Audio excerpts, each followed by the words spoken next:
Hello, a video about Iđunna, or Iđun, or Iđun, or Iđunna.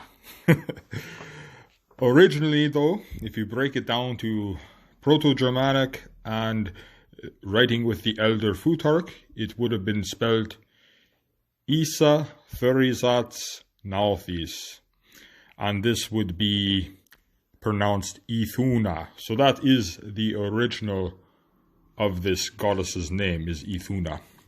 So Isa represents self-empowerment. And if you go to Indo-European seed sounds and things like that with the old Indo-European language, the sound E means also self-empowerment. So it means central channeling. And then the sound Thu from Thurisats, as a rune, it means life energy and protection of life energy. And it means do, because TH sound became Ds later on. So, for example, Thunar became Donner in German, right? The THs, the Thu, the Thurisats rune, that became Ds later on in time as the language changed. But that means do. The word do comes from Thu, and that is like a dewdrop. When it's nighttime and the moon is out, then the nectar of the moon, the dew, follows, the moisture that gets on all the grass and the leaves of the plants, and that's life energy that gives the plants life. And that is the nectar of the moon, the dew of the moon, the Thu. And then we have Nauthis. And Nauthis is the creative mind. If you look at it, it is two sticks rubbing together, like when somebody was going to make fire with two sticks back in, a long time ago, right?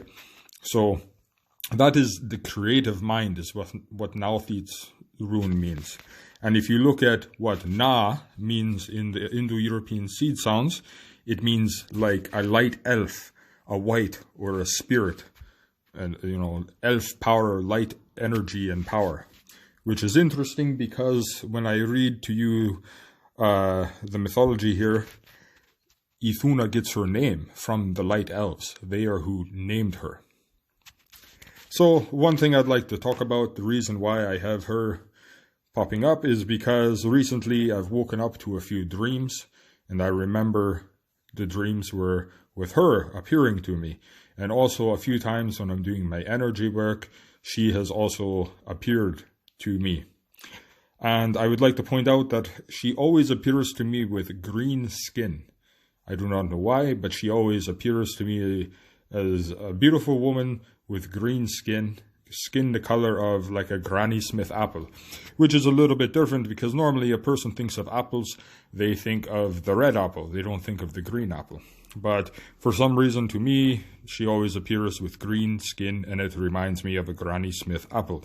And when I see the apples she has, they are green apples. They are not red apples, which, whenever you see a photo on the internet, it's a red apple. But for some reason, when I've seen her in my visions, when I'm doing energy work, or in my dreams and my meditative states, she always has green skin and green apples. So just something interesting I'd like to point out. And she has a very, like a child who has that just happiness, that unconditional happiness of a child, when they're really happy and joyful and excited. But that's the kind of energy, feel that I get from her. And so she is the daughter of Ivaldur, or Ivaldi, depending. Ivaldur, I believe, is the Old Norse because it has the R on the end. And Old Norse language, I like to put R's on the end for describing, like the nominative case or something like that. I forget what the fuck it's called. Something to do with grammar. It doesn't really have any real meaning, the R on the end of Old Norse words. But, and Ivaldi would be the other Germanic languages. And so it means that is her father, and that is, the name actually means coming to consciousness. So her father's name is coming to consciousness. And if I understand this right, her father, I'm pretty sure, is a dwarf. because he has other children in the mythology where his children are dwarves. So in theory, he would be a dwarf also.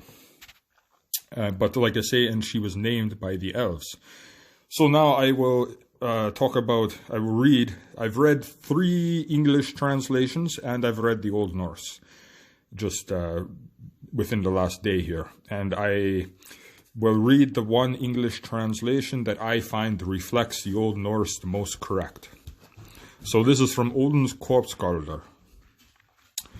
All right.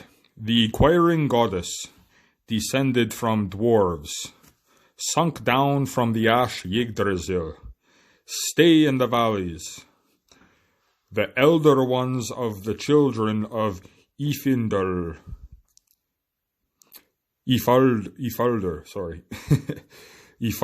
called the youngest Iđunna. Held beneath the hard tree's branches, she was very unhappy with her coming down. Accustomed to pleasanter lodging at home, she was least of all pleased at Northeast Sun's dwelling. Okay, so this says she's born from the dwarf, so that's coming to consciousness, Ivalder, and then it says the elder ones, the elves, right? The ancestors, the elves, they named her. They named her Iđunna. So her name's from the elves, Iđunna. And as she falls down the tree of life, this is representing connecting to your 3 minds. This is representing connecting to the 9 worlds. Because Yggdrasil always represents the connection of your 3 minds, connection from dwarves to elves, from gods to yourself, and the 9 worlds. Yggdrasil always represents connection. So when she falls down to where? Norvi's sun's dwelling. And that is night. So the moon comes out at night, the mind, at nighttime. So there again, a connection with the moon right there. So not yet consciousness is who she was born from. This is important. She has a strong connection with the mind because she is making the connection to the mind, to the 3 minds. And she is born from not yet human consciousness. So she connects your higher self, your lower self, and your middle self. She connects dwarves, gods, and elves, and yourself. She connects your 3 minds, conscious, subconscious, and unconscious. That is what this is all representing. So also, her name, because she is childish, right? This represents she is the waxing of the moon. When the moon is waxing, it is renewing itself, new life. And she connects with the nectar of the moon. That is how she connects to the moon and all the 3 minds, is with life energy. That is what it is telling us. And when the moon is waxing, that is Iđunn. She is not the moon itself. The moon itself is Mani. But she is the aspect, the female aspect of the moon that is the waxing, the renewal of energy. And that is what her apples represent, the nectar of the moon. Same like mead represents for Thunar when he drinks mead, the nectar of the moon. And they both have the Thu, the Thurizats in their name. So that is what she is, the Du, the Thu. And that is how you connect with energy work. Working with the moon and the 3 minds during ritual, you're using the Du, the Thu, the energy, life energy to connect with the 3 minds and the gods and all that, higher self and lower self and middle self. And this is what this is all representing. All the mythology is about you and connecting with your minds.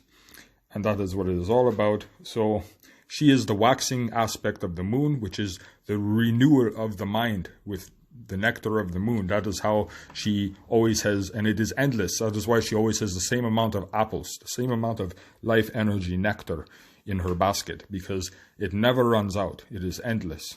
And that is why she keeps the gods alive. She keeps your higher self alive and healthy. She rejuvenates, renews the mind, renews the higher self, and keeps it healthy.